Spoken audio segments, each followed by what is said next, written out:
சரி, ஆசிரியர் வந்து கல்வி சம்பந்தமா குறள் ஒன்று போட்டுருக்காங்க. சரியா? குறள் பார்த்தீங்கன்னா கற்க கசடர கற்பவை கற்றபின் அதற்கு தக. எத்தனாவது குறள் இது? 391. குறள் யார் எழுதுனா? திருவள்ளுவர் எழுதுனா. சரி, பெரும்பாலும் வந்து நம்ம வந்து திருக்குறள் வந்து திருவள்ளுவர் கொடுத்த வந்து விளக்கத்தை தான் நம்ம பார்த்துருக்கோம். புத்தகத்திலேயோ நம்ம வந்து இணையதளங்களையோ படிச்சது வந்து திருவள்ளுவர் கொடுத்த விளக்கத்தை தான் பார்த்துருக்கோம். ஆனால் ஆசிரியர் வந்து இன்னைக்கு 4 விதமான விளக்கம் கொடுத்துருக்காங்க. சரியா? இவங்கெல்லாம் யாரு? இவர்களெல்லாம் வந்து அறிஞர்கள். சரியா? 4 விதமான அறிஞர்கள் இருக்காங்க. இவர் யாரு? ஆசிரியர் போட்டுருக்காங்க பாருங்க, புலியூர் கேசிகன். இவர் ஒரு அறிஞர். சரி, அவர் என்ன விளக்கத்தை கொடுத்திருப்பார் பார்ப்போம். கற்பதற்கு தகுதியான நூல்களை பழுது இல்லாமல் கற்க வேண்டும். கற்றதன் பின்னர் கற்ற அக்கல்வியின் தகுதிக்கு தகுந்தபடி நடக்கவும் வேண்டும். இது வந்து புதிய உரை. புலியூர் கேசிகன் கொடுத்த திருக்குறளோட புதிய உரை. சரியா? இவர் தான் அந்த புலியூர் கேசிகன். வந்து பார்த்துருக்கீங்களா? பெரும்பாலும் பார்த்தது இல்லை. எதுல பார்த்துருக்கீங்க? படத்துல இருந்தாரா? என்ன படத்துல இருக்காரு? பெரும்பாலும் வந்து நீங்க வலைத்தளங்களை பார்த்துருப்பீங்க. சரியா? இந்த இவரோட படத்தை. சரி, அடுத்தது வரதராசன் வந்து என்ன சொல்லியிருக்காரு பார்ப்போம். கல்வி கற்க நல்ல நூல்களை விளையோ அவ்வாறு கற்ற பிறகு கற்ற கல்விக்கு தக்கவாறு நெறியில் நிற்க வேண்டும். சரி, இவர் முதல் ஒரு குறள் விளக்கத்தை கொடுத்திருந்தாரு இல்லையா? இவர் எதை பத்தி கொடுத்திருந்தாரு?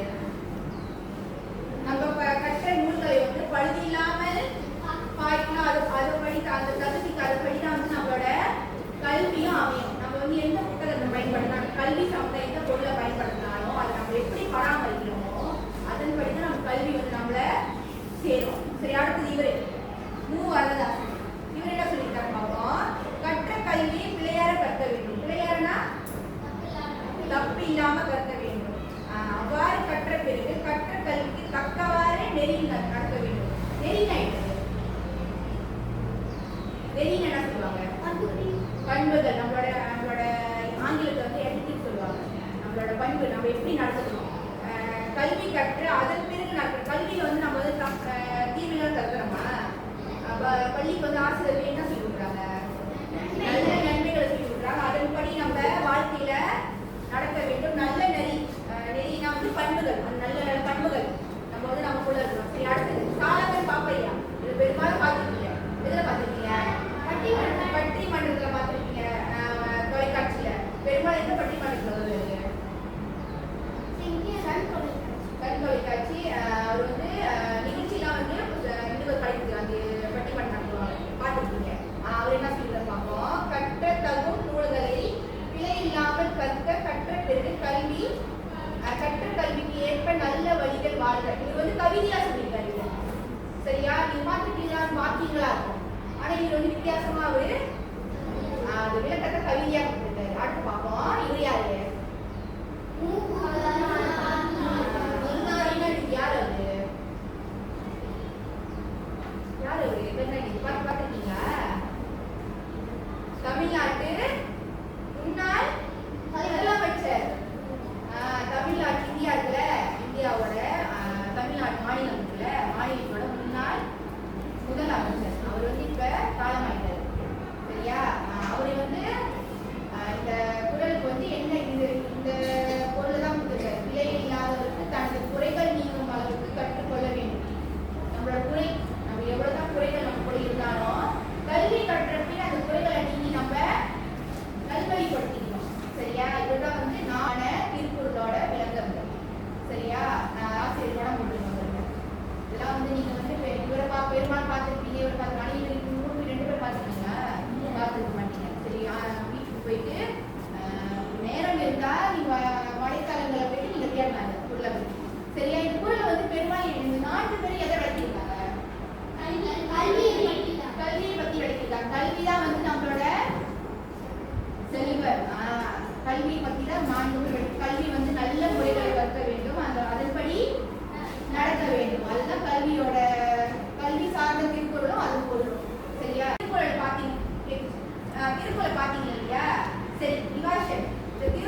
விளக்கங்கள் வந்து இதுல இருக்கு. நீங்க வந்து நல்லா கல்வி பத்தி நல்லா புரிஞ்சுக்கலாம். நீங்க திருக்குறளை வாசிக்கும் போது மேல 4 எழுத்துக்கள் கீழே 3 எழுத்துக்கள் இருக்கு இல்லையா, அதை பிழையார வாசிக்கணும். சரியா? கல்வியோட கல்வி சார்ந்த திருக்குறளும் அது பொருளும். சரியா? விளங்குச்சு உங்களுக்கு? ஏதாவது கேள்வி இருக்கா? சரியா? அடுத்து நம்ம காட்டுக்கு போவோம்.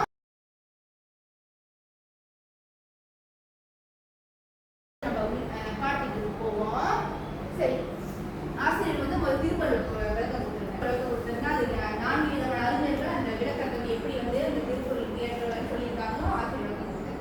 சரியா? அது வந்து உங்களுக்கு வந்து ஒரு அளவுக்கு உங்களுக்கு புரிஞ்சிருக்கும் அந்த திருக்குறளோட விளக்கத்தை. சரியா? அடுத்து நம்ம கல்வினா என்னன்னு போவோம். சரியா? பாத்தீங்கன்னா கல்வி என்ற தமிழ் சொல் கல் ஆயுஸ் என்ற சொல்லில் இருந்து பிறந்தது. கல் என்னது? கல்வின்ற வார்த்தை பார்த்தீங்கன்னா கல் என்ற சொல்லில் ஆரம்பிக்கும். அந்த சொல்லில் தான் கல்வின்னு பிறந்தது. சரியா? கல்வி என்ற சொல்லிற்கான ஆங்கில சொல் எடுகேஷன் என்பதாகும். எடுகேஷன் கேள்விப்பட்டது. அதுதான் வந்து கல்விக்கு அர்த்தம். கல்வி என்பது கற்றலையும் கற்பித்தலையும் புரியும். கற்ற கற்பித்தல். நம்ம வந்து கல்வி வந்து என்ன சொல்லி செய்யலாம்? பெற முடியாது. அதுதான் வந்து இந்த கல்வியோட விளக்கங்கள். சரி, கல்வி ஒரு மனிதனின் வாழ்க்கை முழுவதும் தொடர்கிறது. சரியா? இதுதான் வந்து கல்வியோட விளக்கங்கள். கல்வினால் நம்ம எதெல்லாம் அடையலாம்? திறன்கள், தொழில்கள், உயர் தொழில்கள் ஆகியவற்றோடு மனம் நெறிமுறை சார்ந்த வளர்ச்சியையும் சமுதாய வளர்ச்சியும் பங்கு பெற செய்யும் அமைப்பு தான் கல்வி. நம்ம கல்வி கற்கிறது வந்து எதற்காக கல்வி கற்கிறோம்? பல திறன்களை வளர்க்கறதுக்கு, தொழில் கிடைக்கிறதுக்கு, அப்புறம் தொழிலில் போய் சேருவதற்கு, அப்புறம் நம்மளோட மனம் நெறிலாம் வந்து நம்மளை வந்து நல்வழிப்படுத்துறதுக்கு கல்வி அவசியமா இல்லையா? அவசியம். சரி, முதல்ல வந்து என்ன அர்த்தம்? கல்வினால் என்ன வந்து நம்மளுக்கு ஒரு மனிதனா நம்மளுக்கு என்ன கிடைக்கும்? நெறி கிடைக்கும், பண்புகள்லாம் பார்க்கணும் இல்லையா?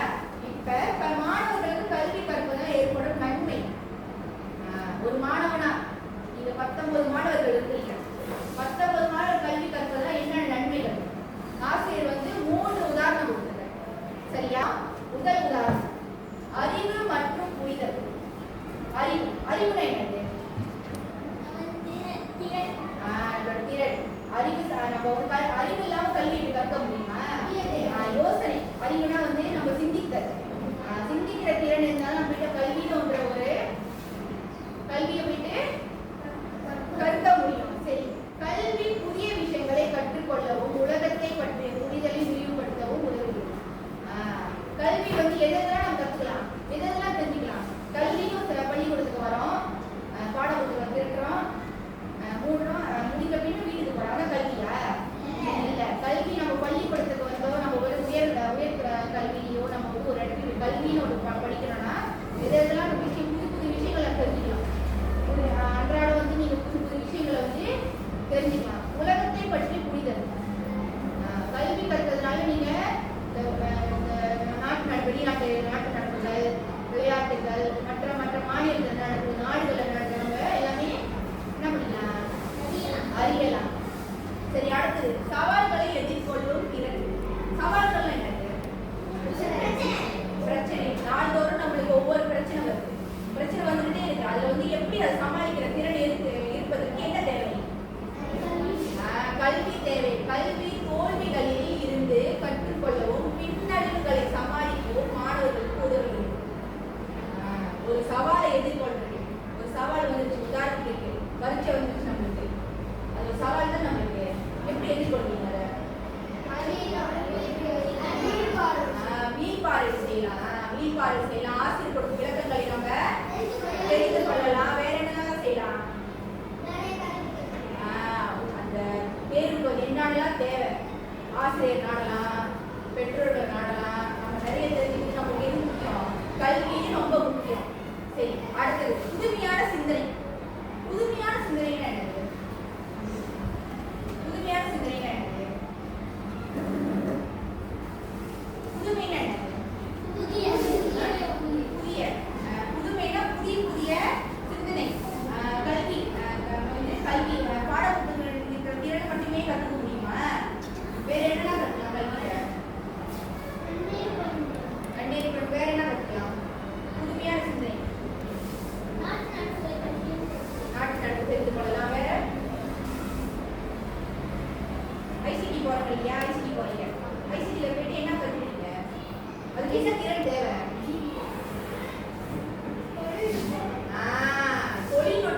தொழில்நுட்ப சம்பந்தமான எப்படி நம்ம மடிக்கணினியை வந்து பயன்படுத்துறது, அது உள்ள நுட்பங்களை வந்து எப்படி பயன்படுத்துறது, நீங்க என்னெல்லாம் பயன்படுத்துறீங்க? டெலிமா இது வேற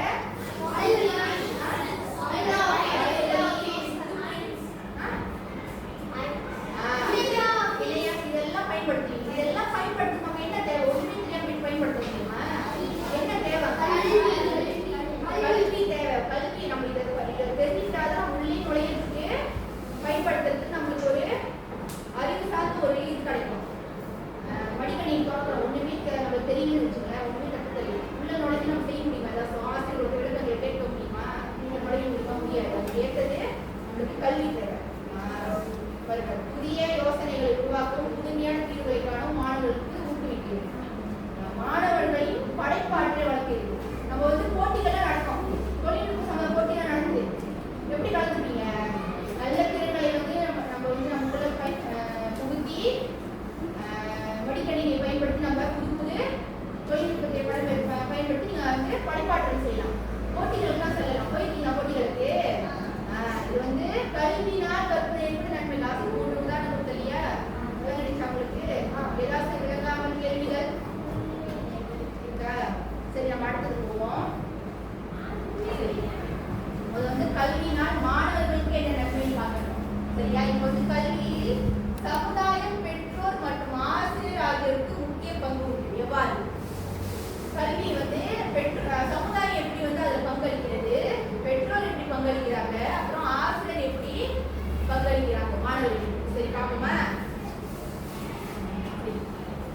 பார்த்தீங்கன்னா சமுதாயத்தின் பங்கு, பெற்றோரின் பங்கு, ஆசிரியரின் பங்கு. சரியா? முதல்ல பார்த்தீங்கன்னா சமுதாயத்தின் பங்கு என்னன்னு பார்ப்போம். 2 உதாரணம் ஆசிரியர்களுக்கு. வளங்களை வழங்குதல். பள்ளிகளுக்கு தேவையான நிதி, உபகரணங்கள் மற்றும் பிற வளங்களை வழங்குவதிலும் சமுதாயம் முக்கிய பங்கு வகிக்கிறது. பள்ளிக்கூடம் நடத்தலாம். சரியா? பள்ளிக்கூடம் நடத்தலாம். யாராலும் பள்ளிக்கூடம் இயங்குது? அரசாங்கத்தின் மூலம் இயங்குது. அரசாங்கம் பள்ளிக்கூடம் கட்டி அது இயங்குது. பள்ளிக்கூடத்தில் யாராவது இருக்காங்க? ஆசிரியர் வந்து இங்க இருக்கு. பெற்றோர் பங்கு. ஆசிரியர் பெற்றோர் தவிர்த்து பெற்றோர் ஆசிரியர் சங்கம் இருக்கு இல்லையா? பெற்றோர் ஆசிரியர் சங்க உறுப்பினர்கள் இருக்காங்க இல்லையா? அவங்க சமுதாயத்தில் இருக்கிறவங்க.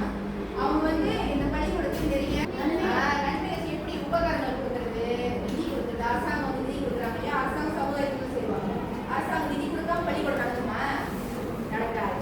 அரசாங்கம் நிதி கொடுக்கறது, தேவையான பாடப்புத்தகங்களை வழங்குறது, மாணவர்களுக்கு தேவையான எல்லா சிறப்புகளையும் செய்து சமுதாயத்தின் பங்கு. ஒண்ணுமே செய்யாம எதுவுமே எந்த உதவியும் கிடைக்காம மாணவர்களால சிறந்த கல்வி அடைய முடியுமா? கல்வி அடைய முடியுமா? முடியாது. அடுத்து, சமுதாயம் தனது பண்பாடு மற்றும் மரபுகளை கல்வி மூலம் அடுத்த தலைமுறைக்கு காட்டுகிறது. இது மாணவர்களுக்கு ஒரு சமூக அடையாளத்தை பொறுப்புடன் வழங்குகிறது. சமுதாயம் என்ன போட்டுருங்க? பண்பாடு மற்றும் மரபுகள். பண்பாடுனா என்னது? நம்ம பண்பாடு என்னது? கலை கலாச்சாரங்கள் இதெல்லாம் வந்து கல்வி மூலமா செய்யறது. நம்மளுக்கு ஒரு பண்பாடோ மரபுகளையும் வந்து ஒரு மனிதனா நம்மளுக்கு கல்வியில உயர்த்துறது சமுதாயம் ஒரு சிறந்த பங்கு வகிக்கிறது. சரியா? உதாரணம், கலை கலாச்சாரங்கள் நடத்துறாங்க, இல்லை மாணவர்களுக்கு வாய்ப்பு கொடுக்குறாங்க, கலந்துக்கிறோம். அப்புறம் வந்து நீங்க நன்னேரி இதெல்லாம் படிக்கிறீங்க தானே? நன்னேரி கல்வி படிக்கிறீங்க தானே? நன்னேரி கல்வி வருதா? கல்வின்னு ஒரு வார்த்தை வருது அதுல. நன்னேரி கல்வி. நன்னேரி கல்வினா நல்ல நெறிகளை உடைய கல்வி. வந்து எதுக்கு நம்ம படிக்கணும்? ஒரே மாணவனாவதுக்கு சமுதாயம் நல்ல பங்கு இருக்கு. அடுத்து பெற்றோரின் பங்கு. சரியா? பெற்றோர் வந்து பார்ப்போம். முதல் ஆசிரியர். பெற்றோர் நம்மளோட ஒரு குழந்தைய ஒரு மாணவரோட முதல் ஆசிரியர். இப்போ வந்து சிறு வயதுலேருந்து வந்து யார் வந்து நம்மளுக்கு கற்றுக் கொடுக்குறா? தாய் தந்தை. அவங்க தான் நம்மளோட பெற்றோர் குழந்தையின் முதல் மற்றும் மிக முக்கியமான ஆசிரியர்கள். அவங்க தான் நம்மளுக்கு முதல் கற்றல் கற்பித்தலே வழங்குறாங்க. சரி, அவர்கள் குழந்தைக்கு அடிப்படை அறிவை ஒழுக்கத்தையும் கற்றுக்கொள்ளும். அடிப்படை அறிவு அறிவை அடிப்படை ஒரு குழந்தை மூலமா அடிப்படைனா வந்து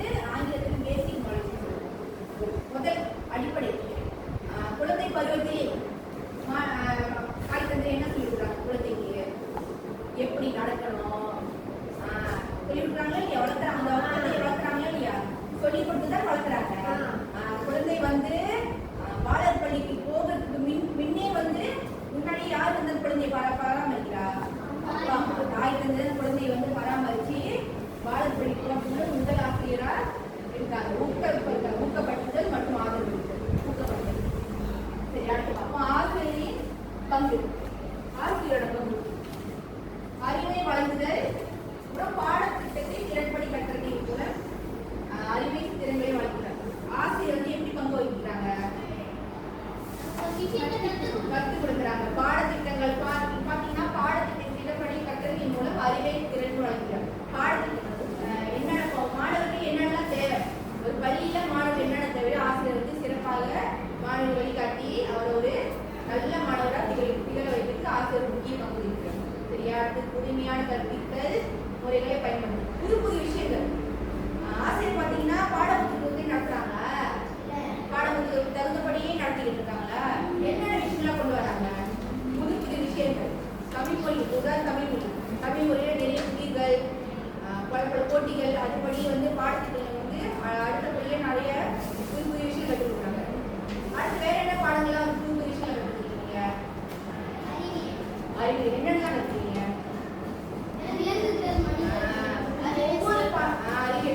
ஒவ்வொரு பாடத்திட்டமும் ஒவ்வொரு புதுமையான விஷயங்களை கற்றுக் கொடுக்குறீங்க இதுதான் வந்து 3 பங்கு சமுதாயத்தின் பங்கு அடுத்து பெற்றோரின் பங்கு அதுக்கு அடுத்து இதுதான் வந்து முதல் வந்து நம்ம என்ன பார்த்தோம் கல்வியோட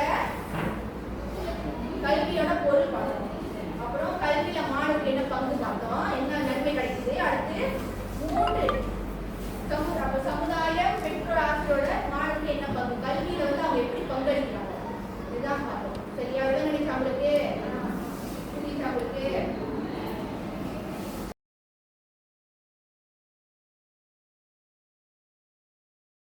அடுத்து நம்ம குழு நடவடிக்கை போகிறோம் சரியா குழு நடவடிக்கை பார்த்தீங்கன்னா இப்போ நீங்க கல்வி பத்தி விளக்கணும் இல்லையா கல்வி பத்தி விளக்கிருங்க அது ஒரு விளக்கங்கள்லாம் விளக்கிருங்க சரியா அதுக்கு அடுத்தது அதை சார்ந்துதான் குழு நடவடிக்கை இருக்க போகுது குழு நடவடிக்கை பார்ப்போம் குழுவில் வாதிடுதல் என்னது பட்டிமன்றம் மூலியமா பேசுவாங்கல்ல உதாரணம் பட்டிமன்றம் பார்த்துருக்கீங்களா சாதாரண பாப்பா எல்லாம் பார்த்துருக்கீங்க பட்டிமன்றம் போய் நடத்துவாங்க எதிரணி இருப்பாங்க ஒட்டியும் வெட்டியும் பேசுவாங்க பார்த்துருக்கீங்களா அதுபடிதான் குழு நடவடிக்கை நம்ம செய்ய போறோம் அதுல பாத்தீங்கன்னா தலைப்பு பாத்தீங்கன்னா பிள்ளைகளின் கல்வி பெற்றோர் சுதந்திரம் கொடுப்பதால் ஏற்படும் விளைவுகள் கல்வியில் பெற்றோர் சுதந்திரம்னா என்னது கல்வியில வந்து பெற்றோர் சுதந்திரமா மாணவர்கள் பெற்றவாசி அதுல விளைவுகள்னா எதை சார்ந்தது விளைவுகள் நன்மையும் இருக்கு தீமையும் இருக்கு சரி நன்மைகள் பாத்தீங்கன்னா 7 வகையான நன்மைகள் இருக்கு தீமைகள் பாத்தீங்கன்னா 7 வகையான தீமைகள் சரி ஆசிரியர் வந்து 2 குழுவா தான் இருக்காங்க சரியா இந்த சைடு நன்மைகளும் அந்த சைடு தீமையும் நீங்க இந்த குழு வந்து நன்மையை ஒட்டி பேச போறீங்க அந்த குழு தீமையை ஒட்டி பேச போறீங்க சரி 1 2 3 4 5 6 7 8 9 10 திவ்யாஸ்ரீ இருந்து திவ்யாஸ்ரீ வரைக்கும் 10 பேர் இருக்கீங்க சரியா 10 பேர் வந்து நன்மை பற்றி பேச போறீங்க யஷ்வல்ல இருந்து கிஷோர் வரைக்கும் தீமை ஒட்டி தான் பேச போறீங்க பார்த்துட்டு எத்தனை பேர் இருக்கீங்க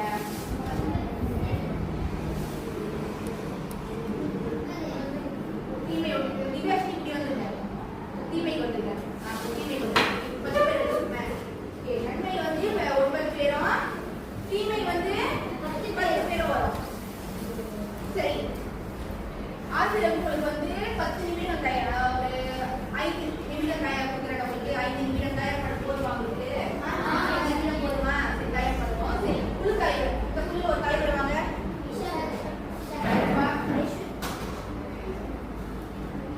நன்மை ஆசிரியர் வந்து இதுல 7 வகையான நன்மை வச்சிருக்கேன் ஆசிரியர் வந்து இந்த பெட்டியில போடுறேன் விசாகன் வந்து குழு தலைவர் நன்மைக்கான குழு தலைவர் அதுல வந்து 3 விதமான வருஷம் மட்டும் தேர்ந்தெடுக்கிறது அந்த 3 தொட்டிகள் நீங்க பேச போறீங்க சரியா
எண்ணங்கள். கண்காணிப்பு இல்லாமை. சரி, விளக்கம் கொடுத்துருக்கோம். உங்களுக்கு தவறான இலக்கணம் என்னது? தவறான பாதையில் செல்வது. எதிர்மறை எண்ணங்கள். தவறான எண்ணம் எதிர்மறை எண்ணம்னா நன்மையை தவிர தீமையான ஒரு விஷயத்தை தேடி போறது. சரியா? அடுத்து கண்காணிப்பு இல்லாமை. கண்காணிப்பு இல்லாமை. பொதுவிடமா பெட்ரோல் விட்டுறதுனால மாணவர்கள் எந்த கண்காணிப்பும் இல்லை. அவங்க பார்த்துக்காம விட்டுறது. யாரும் பார்க்க முடியாது. அவங்களால ஏதோ செஞ்சுட்டு இருக்காங்க. அதுதான் கண்காணிப்பு இல்லாம. இதுதான் 3 கருத்துக்கள் கொடுத்து. சரி, இந்த குழுல 3 கருத்துக்கள் கொடுத்தது இல்லையா? சரி, இதுல பாத்தீங்கன்னா தன்னம்பிக்கை. தன்னம்பிக்கைனா சுயமாக ஒரு தன்னம்பிக்கை என்னால் எதையும் செய்ய முடியும் என்ற தன்னம்பிக்கை. சுயகாலி நிற்றல். சொந்தமா ஒரு வேலை செய்கிறது. சொந்தமா எழுதியிருக்காங்க மாணவர்கள். அடுத்து பரந்த நோக்கு. பரந்த நோக்குனா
வெட்டி வந்து பேசுனாங்க.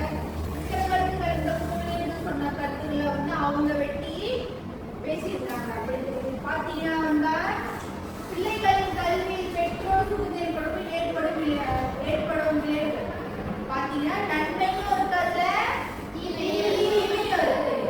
நன்மை மட்டுமே இருக்கு நம்ம சொல்ல முடியாது, தீமை மட்டுமே அது கிடைக்குதும் சொல்ல முடியாது. சரியா? இரண்டுமே வந்து சுகுதேற்படும் நன்மையும் இருக்கு, மாணவர்களுக்கு தீமை இருக்கு. நம்ம தான் அதை வந்து சரிப்பட வந்து சிந்தித்து திறன்பட அதை சிந்தித்து நம்ம வந்து நல்வழிக்கு போகிறோம்.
தர்ஷனா வந்து கேள்வி 6 வரைக்கும் செய்வாங்க. சரியா? கேள்வி 6. நான் பெயர் கூப்பிடாதவங்க யாரு? இவர்கள் வந்து முழு கேள்வியே செய்வாங்க. 10 கேள்வி. சரியா? லாபத்துல யார் எந்த கேள்வி செய்யணும்னு கை கூப்பிடுறவங்க மட்டும் முழுமையா 10 கேள்வி செய்வாங்க. சரியா? நான் முதல் சொல்லி 4 பேர் வந்து கேள்வி 4 வரைக்கும் செய்வாங்க. அப்புறம் மற்ற அடுத்து வந்து கேள்வி 6 அப்புறம் கேள்வி சரி செய்ய போறாங்க. கேள்வி எதுவும் இருந்தா நீங்க அந்த ஆசிரியர் வந்து 3 வருடத்துல விழிப்புணர்வு கால் அட்டை வச்சிருக்கோம் இல்லையா? சிகப்பு, மஞ்சள், பச்சை. கேள்வி எதுவும் தெரியலன்னா நீங்க சிகப்பு வர்ண அட்டையை நீங்க தூக்கி காட்டணும் ஆசிரியர். கை தூக்கணும். ஆசிரியர் வந்து உங்களுக்கு வந்து என்ன சொல்றாங்க? விளக்கம் கொடுக்குறேன். சரியா? பச்சைனா வந்து விளக்கம் புரிஞ்சிருச்சுன்னா ஓகேவா? மஞ்சள் வந்து எனக்கு குழப்பமா இருக்கு, எனக்கு உங்களோட விளக்கம் தேவை. சிகப்பு வந்து எனக்கு அறவே புரியல, விளக்கம் தான் கண்டிப்பா தேவைன்னா சிவப்பு கொடுக்கணும். சரியா? செய்யாதுங்க.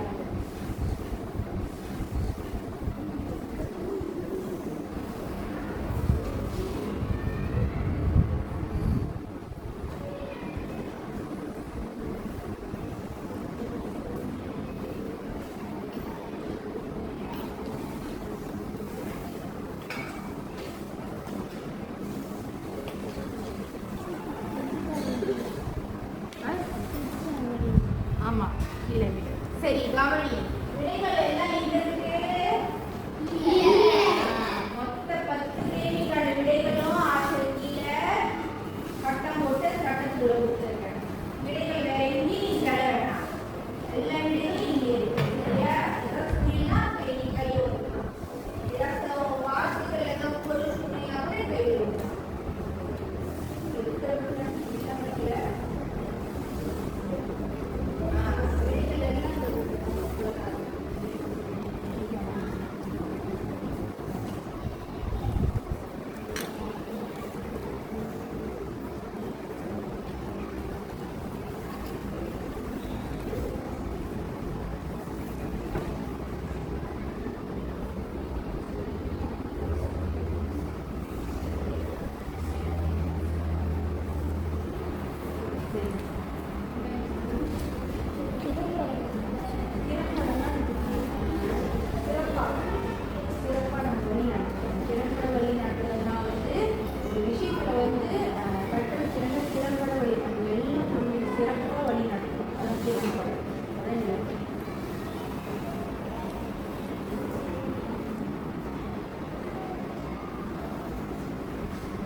கல்வி புதிய விஷயங்களை உலகத்தை பற்றி புரிதலை விரிவுபடுத்துவது. கல்வி புதிய விஷயங்கள்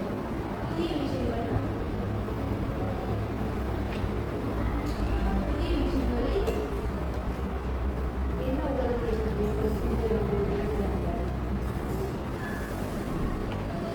என்ன விட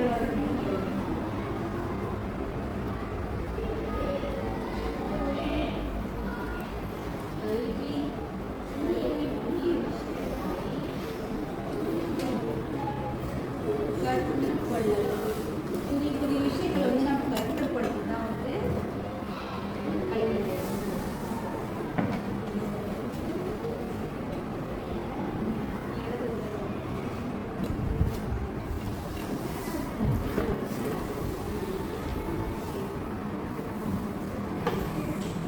கற்றல்னா வந்து கற்பித்தல்.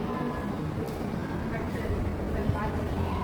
கல்வி என்பது கற்றலை எதையும் கற்றலையும் கற்று வந்து நம்ம கல்வி வந்து கற்றுக்கணும். திரும்ப நம்ம எதை பெறணும்? விடைகள் பாருங்க. கற்றல் கற்றலையும் கற்பித்தலையும். கற்றல் நம்ம கற்றுக் கொடுக்கணும், பிறகு கற்பித்தலையும் வந்து குறிக்கணும். சரியா?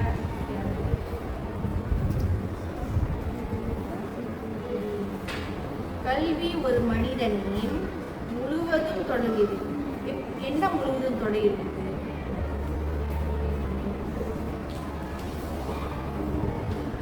வாழ்க்கை. பார்த்தீங்கன்னா கல்வி எதுக்கு நம்ம தேவை? நம்ம வாழ்க்கையை வந்து சிறப்பாக வாழ்க்கை தேவை. கல்வி வந்து வாழ்க்கை ஃபுல்லாக தொடர்ந்து தானே. அது நம்ம வயசான காலங்களுக்கு படிக்கலாம் தானே. வாழ்க்கையோடு தொடங்குகிறது. கல்வி புதிய விஷயங்களை, உலகத்தை பற்றிய புரிதலையும் விரிவுபடுத்தக்கூடிய விஷயங்கள், புதிய விஷயங்களையும். விடைகள் பாருங்க. எது வந்து கரெக்டாக அந்த விடைந்து 4வது கேள்வி போகணும்.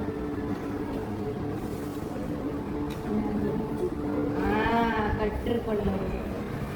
புரிதல்கள் உங்களுக்கு. கல்வி புதிய யோசனைகளை உருவாக்கவும் பிரச்சனைகளுள் அடுத்து தீர்வுகளை காணவும் மாணவர்களை ஊக்கப்படுத்தும். என்ன விடை வர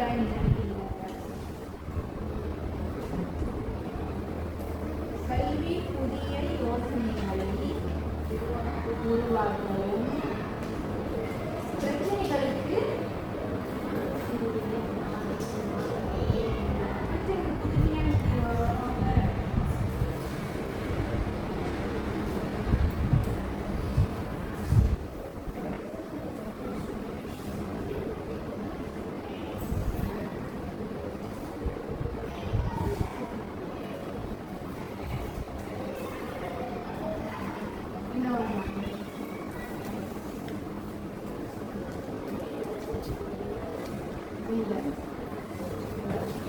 யோசனை உருவாக்கும் பிரச்சனைகளுக்கு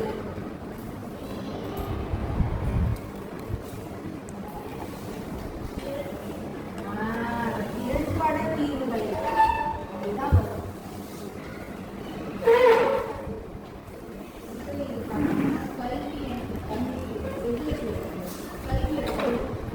கல்வின்னு ஒரு பொருள் இருக்குல்ல, கல்வி வந்து எதுல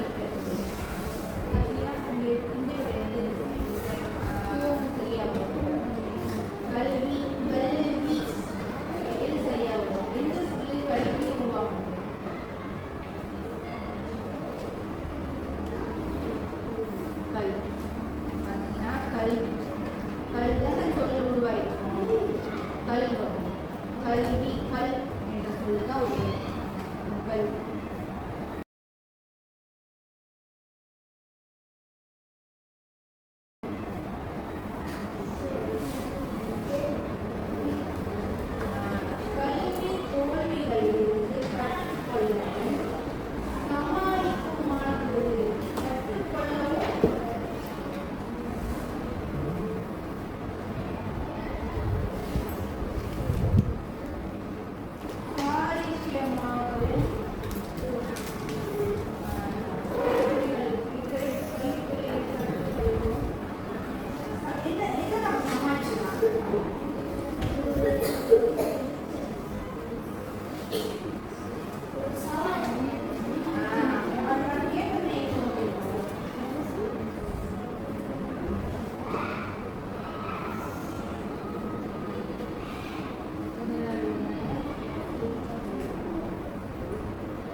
இன்னும் கொஞ்சம் தான் விரிவுபடுத்தும்.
உயிர்களுக்கான